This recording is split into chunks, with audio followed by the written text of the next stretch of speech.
Well, here it is before, and so I am once again wishing you all a great Shabbat. Excuse me while I check my equipment out. Um, yeah, I think everything is fine.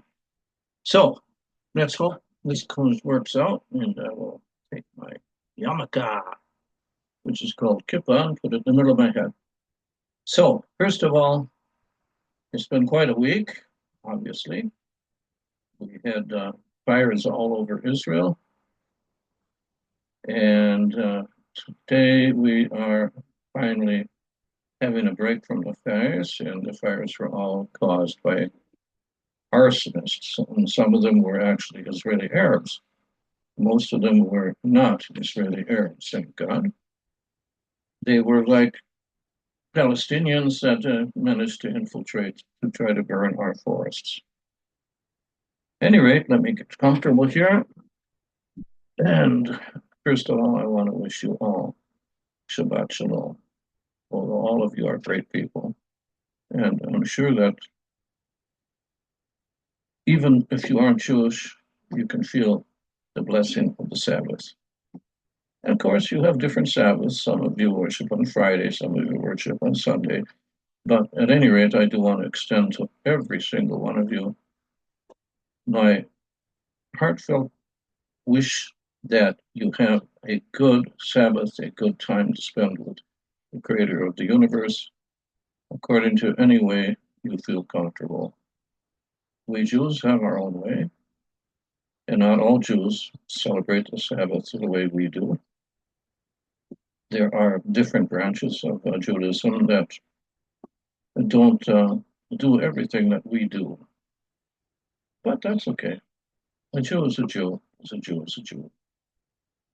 Now, the week has been very, very interesting.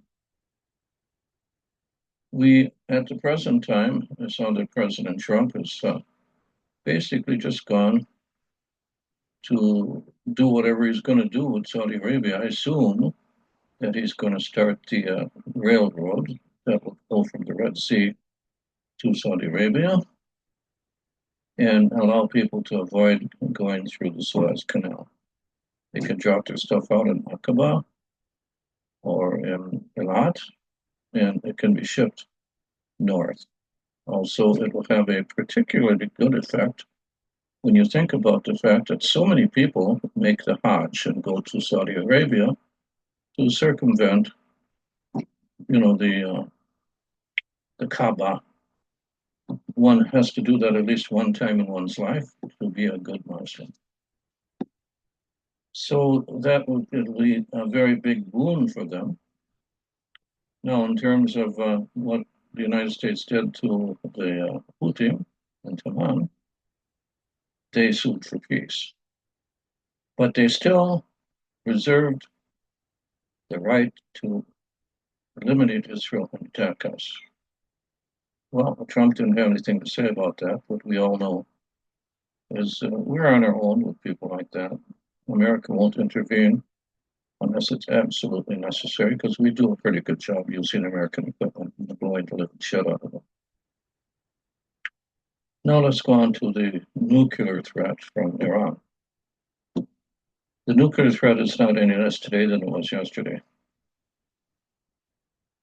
We know, and Americans know, they already have 6 atomic devices ready for use.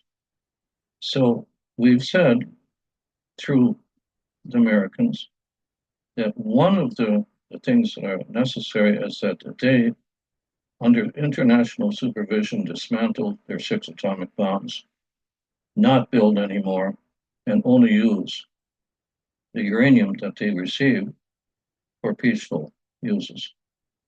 We have a thing in Hebrew that's called Ashrei Hamamin. Now that means happy is the believer. We don't believe them.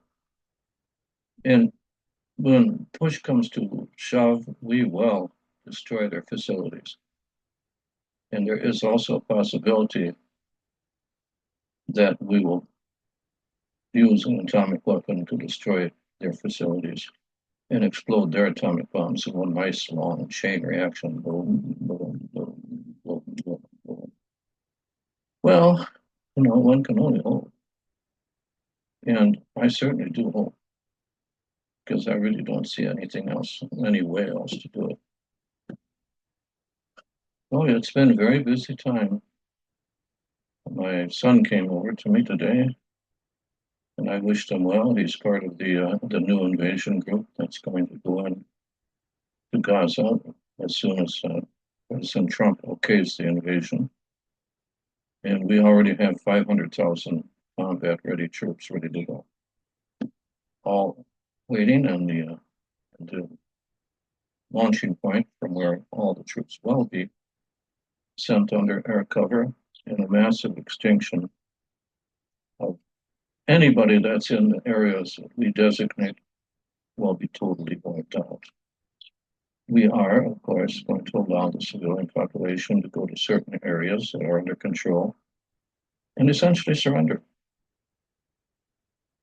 After that, well, we're going to have to rebuild Gaza, but that won't be us rebuilding Gaza. That will be you, gentle Americans and viewers. So your tax money will rebuild the terrorist organization in Gaza to, well, I guess just to give them a fair shape for the next attack on Israel, which there will be.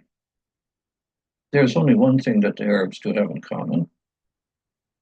They want to hate, and they will hate all Jews everywhere in the world, starting with Israel.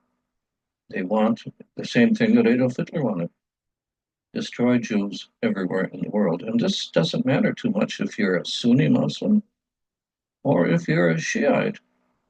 The Shiites and the Sunni hate each other, but in one thing they do definitely agree.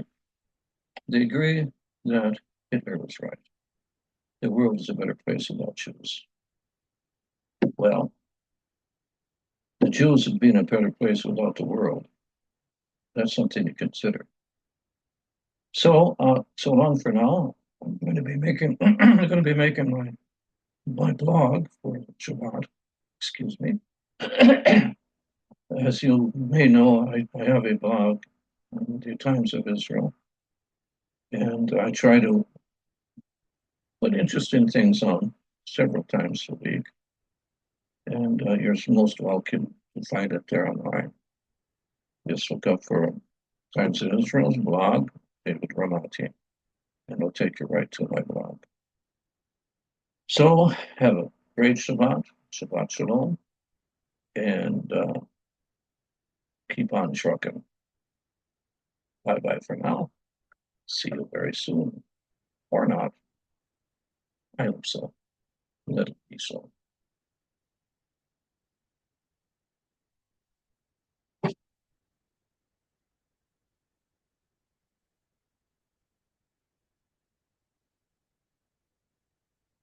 Just a second.